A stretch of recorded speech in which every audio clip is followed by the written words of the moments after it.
Bom, ao meu lado, o pastor Vince do Rego Barros, de Vitória do Espírito Santo, que está aqui visitando a nossa ilha, São Luís. Pastor, seja muito bem-vindo. Muito obrigado, Neia e telespectadores. É um prazer para mim estar aqui. Obrigado pelo convite. Bom, só para explicar a vocês, eu dei a ele a liberdade de me chamar de Neia, né? Muita gente fala Alcineia, mas eu dei a liberdade ao pastor de me chamar de Neia. É mais fácil, é mais rápido. Bom, o nosso assunto com o pastor Vince é justamente sobre a unidade da igreja no Brasil. Segundo dados do IBGE, somente em 10 anos, a população evangélica no Brasil aumentou cerca de 61,95%. Pastor, isso já representa cerca de 22,2% da população brasileira evangélica, né? Isso em números dá em torno aí de 42,3 milhões de brasileiros considerados evangélicos. Aí a gente se pergunta, o que é realmente ser evangélico? Por que se denomina evangélico?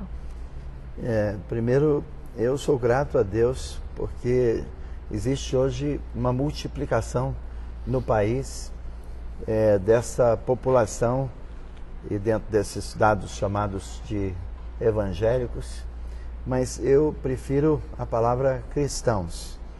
O que Deus quer é que possamos conhecer a vida cristã, Jesus Cristo. Essa é a vontade de Deus. A palavra evangélico, ela divide. E eu entendo que Deus não quer divisão. Quando a gente pensa sobre a igreja é uma. Deus quer levantar a sua igreja. Ele deu a vida pela igreja. Então nós somos cristãos. Para mim essa resposta é melhor. Então é como se fosse, por exemplo, os católicos, evangélicos, enfim, todas aquelas pessoas que seguem a Deus, seguem a Cristo, podem ser considerados cristãos. Não é bom denominar, é isso, pastor? A situação que existe entre católicos e hoje a conhecida igreja evangélica, existe até um movimento grande, e eu não estou falando do ecumenismo, mas eu estou falando de alguns pontos essenciais que nos unem. Então, eu participo de um grupo que trabalha pela unidade da igreja no Brasil. Conheço padres e trabalhamos, nós um grupo de pastores, existe também um grupo de padres. Mas eu quero dizer que não é dentro aquele pensamento antigo do ecumenismo, porque então seria você abrir mão de alguns valores. Não é esse o ponto. Nós queremos somar aquilo que nos une. Então nós estamos orando juntos e nós estamos trabalhando pela unidade da igreja. Pastor, agora falando em unidade da igreja, por que há tantas denominações, por que há tantas divisões dentro da própria igreja evangélica? Esse é um ponto muito importante, porque Deus, quando levantou a sua igreja, Ele disse assim: eu edificarei a minha igreja e as portas do inferno não prevalecerão contra ela. Então, na realidade, Ele está falando que está levantando a sua igreja. Agora, a igreja de Deus, ela não tem um rótulo, uma placa. E tanto é que o próprio Jesus ensinou o tempo todo sobre vida, princípios, valores.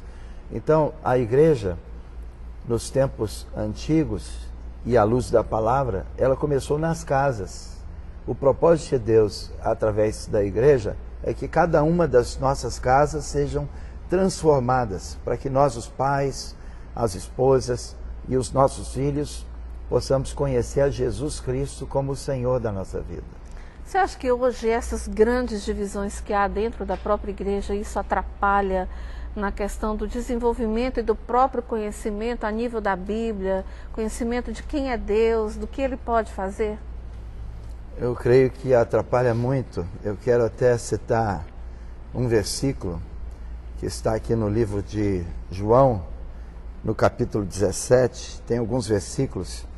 A palavra diz, João 17, 21, a fim de que todos sejam um, e eu, para ganhar tempo, vou ler o finalzinho do versículo, para que o mundo creia. Depois, a palavra diz no versículo 21, para que sejamos um, como nós o somos. 23. Eu neles e tu em mim, a fim de que sejam aperfeiçoados na unidade. O propósito de Deus é a unidade da igreja. E a palavra diz que aqui tem, de fato, um segredo, um mistério sobre a multiplicação da igreja.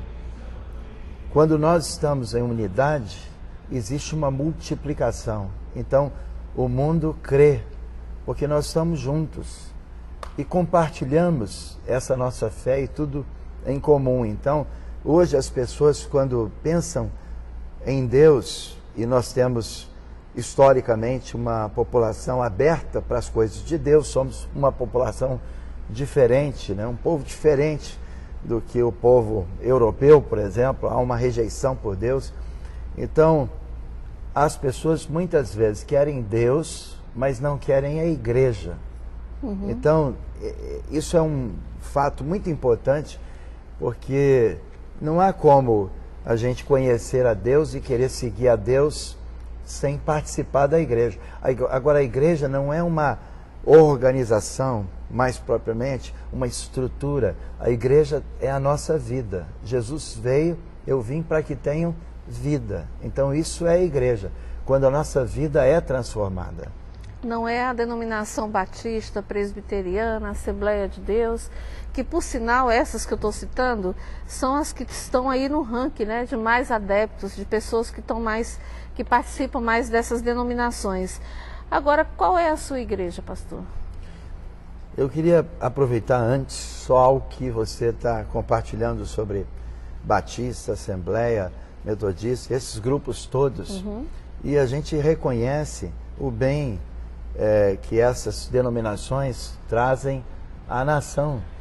Católicos convertidos a Jesus, o bem que traz à nação.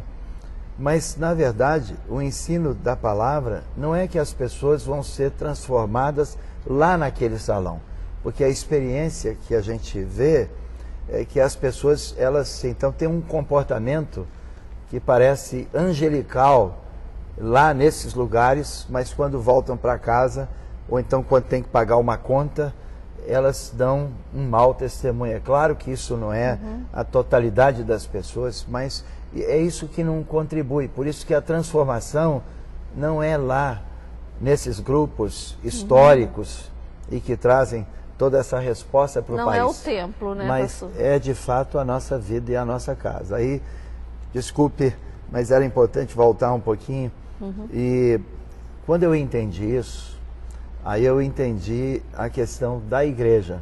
Eu fui sim um pastor dentro desse contexto, dentro dessa estrutura por alguns anos, mas faz 30 anos que eu, então, entendendo algumas coisas, porque de fato eu tive uma experiência com Deus dentro da prisão.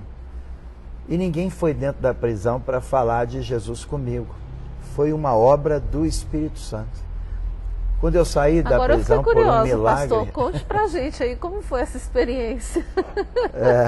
Eu fiquei curioso agora. Eu de fato tenho uma história muito triste de família, 5 irmãos por parte de pai, 3 por parte de mãe, 2 por parte de pai e mãe. Então sou filho de uma relação extraconjugal, não tive família, essa estrutura de um lar. Então cresci debaixo de muitas dificuldades e me envolvi com drogas e as coisas todas que envolvem drogas. E foi terrível. Então acabei preso, para resumir. E fui preso numa época difícil, numa época da ditadura, e que usar drogas era um crime subversivo. Então eu clamei a Deus dentro da prisão. Eu falei: Deus, se tu existe, me tira daqui. Mas foi um clamor de maluco. Eu tinha um cabelo que fazia até papelote e tinha um comportamento totalmente diferente, etc. É realmente uma outra matéria, uma outra entrevista. Mas quando saí da prisão, onde é que estava Deus? E eu comecei a procurar Deus. Porque não foi ninguém que foi falar para mim de Jesus. Foi Deus que colocou no meu coração.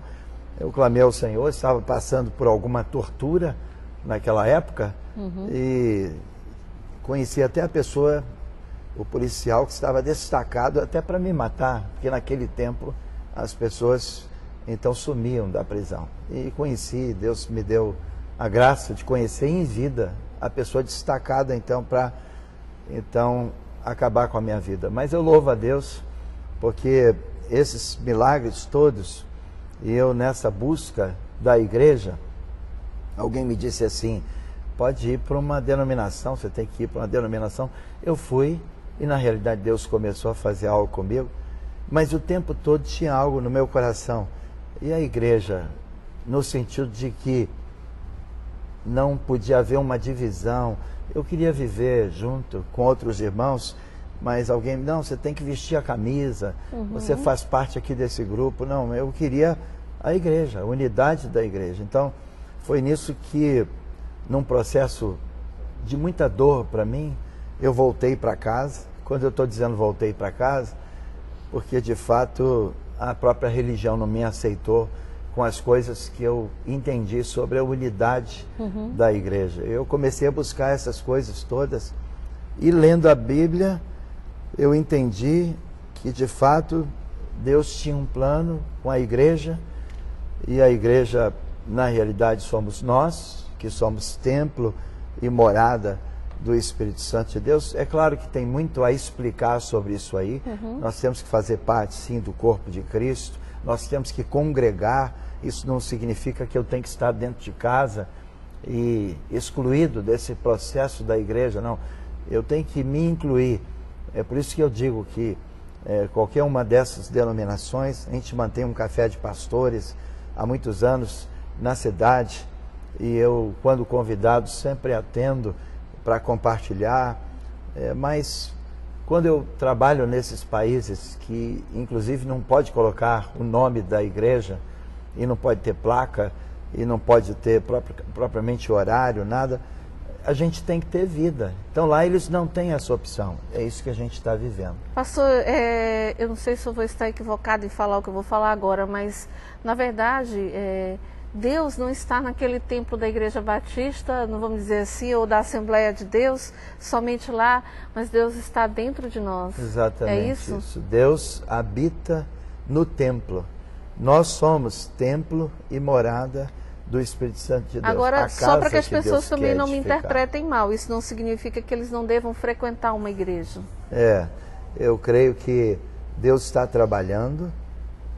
A palavra diz sobre a importância de nós reconhecermos tudo o que Deus está fazendo na igreja. E a luz, né? Na tua luz vejo a luz. É o Salmo 36, 11. É muito importante a gente buscar essa luz, que é Cristo.